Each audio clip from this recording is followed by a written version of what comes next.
Hello, good morning, welcome to my Facebook blog. আজকে সকাল সকাল হচ্ছে বেরিয়ে পড়েছি। আমার সাথে রয়েছে মা, এদিকে রয়েছে খুকু।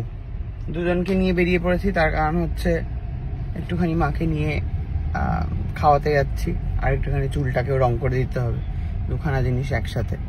তো এবারে আমরা যখন যাব, খুকু তো লেজুর হবেই, মানে এটা স্বাভাবিক। ডামাডোলের বাজারে যা পাওয়া যায় এটাই হচ্ছে খুকুর জীবনের একমাত্র মোটো। তো এই জন্য খুকুকে সাথে নিয়ে বেরিয়ে পড়েছে। পাই না, তোমার কাছে পাই, তাই জন্য যাই তোমার সাথে। তাই কার কাছে তো আবদাই করতে পারি না, তাই ঠিক আছে, শুনে এলাম। যাই হোক, আমরা কোথায় যাচ্ছি গিয়ে দেখা হচ্ছে। রাস্তার মাঝখানে হঠাৎ আইসক্রিম পার্লার দেখে কুকুর বায়না হচ্ছে আইসক্রিম খাবে। কি আইসক্রিম খাবি রে?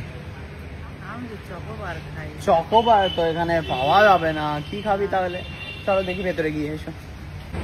এই দেখো, বড় লোকি আইসক্রিম চলে এসছে। খুকু এবারে কি আমি খাবো? রাস্তায় দেখো কত সেপাই বাড়িয়েছে, দেখো কি সেপাই সব বাড়িয়েছে। সিপাই? হ্যাঁ, রানী ভবানী তো। চলো চলো চলো, চল।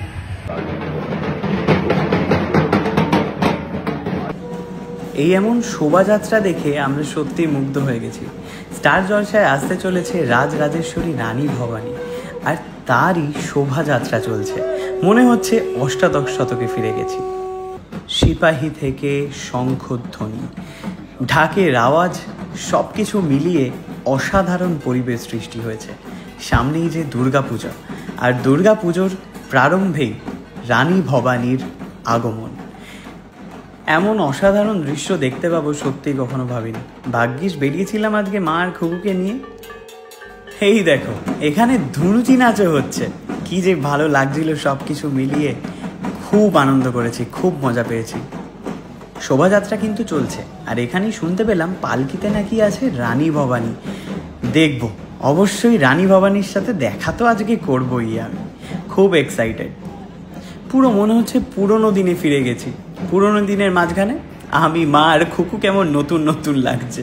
আর সবাই দেখো পুরো সেম আগেকার দিনের মতো গেট আপে। কি অসাধারণ দৃশ্য, তা তোমরা মিস করলে বটে। তবে খুব তাড়াতাড়ি স্টার জলসায় আসছে, অর্থাৎ 7ই জুলাই থেকে 8:30টায় আসছে কিন্তু রাজরাজেশ্বরী রানী ভবানী। তোমরা কিন্তু দেখতে পাবে এবং সেই ফিলটাও নিতে পারবে টিভির পর্দায়। ইতিহাসের পাতা থেকে উঠে আসা এক মহিয়সী নারীর গল্প। বাংলার প্রতি তার অবদান আজও ভোলার নয়। তিনি সাক্ষাৎ অন্নপূর্ণা, দয়াময়ী, অসহায় প্রজাদের পাশে দাঁড়িয়েছিলেন তিনি শুধু রানী নন, সকলের রানী মা। মা ভবানীর আশীর্বাদে তিনি ভক্তিমতী থেকে হয়ে উঠেছিলেন শক্তিরূপিণী। তিনি রানী ভবানী। অষ্টাদশ শতকের বিপর্যস্ত বাংলায় তিনি গর্জে উঠেছিলেন নবাব, বর্গী আর ইংরেজদের বিরুদ্ধে। তিনি অর্ধবঙ্গেশ্বরী, রাজরাজেশ্বরী রানী ভবানী। জন্ম থেকেই মা ভবানীর আশীর্বাদ ধন্যা। দেবীর ইচ্ছেতেই তাঁর বিয়ে হয় যুবরাজ রামকান্তের সাথে। তারপর শুরু হয় ঐশ্বরিক ভালোবাসার কাহিনী। না, আর কিছুই বলবো না। এবার একসাথে সাক্ষী হতে হবে সেই ইতিহাসে। আগামী 7ই জুলাই থেকে রাত 8:30টায় আপনাদের কিন্তু স্টার জলসার পর্দায় চোখ রাখতে হবে। দেখতে হবে রাজরাজেশ্বরী রানী ভবানী। কিরে, কেমন দেখলি রানীমাকে? খুব ভালো, অসাধারণ লেগেছে। চল, এবারে হচ্ছে আমরা লস্যি নিয়ে মায়ের কাছে ফিরবো। সো ফাইনালি রানীমাকে দেখে, রানীমার প্রসেশনে পা মিলিয়ে লস্যি খেতে খেতে যাচ্ছি। এই না মা, লস্যি নিয়ে এসছি। কেমন লাগলো রানী ভবানীকে? কেমন দেখবে তো? ও কাকিমা, 7টায় আর কাজে আসবো না, 8টায় আসবো।